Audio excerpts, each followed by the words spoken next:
Hi, I'm Jeff Stromberg. I'm a hand surgeon at Tulsa Bone Joint at St. Francis. I was kind of exposed at an early age as my father was a doctor, so I'd sometimes shadow him at the hospital or in the office setting. But I just really was drawn to being able to help people and interact with them on a daily basis and really develop a relationship. The hands are the gateway to your world.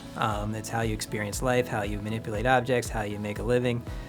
So that aspect really drew me to the hands as a very critical part of your life.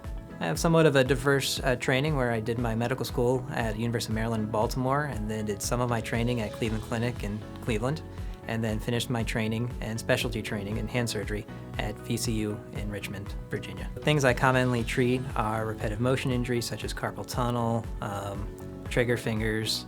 There's things that I can do for trauma such as broken fingers, ruptured or torn tendons or nerves, reconstruction for chronic injuries or arthritic conditions. Some of the recent advances in hand surgery tend to be minimally invasive techniques such as endoscopic carpal tunnel, trying to make incisions smaller to get the same outcome, or to try and avoid more invasive joint replacements.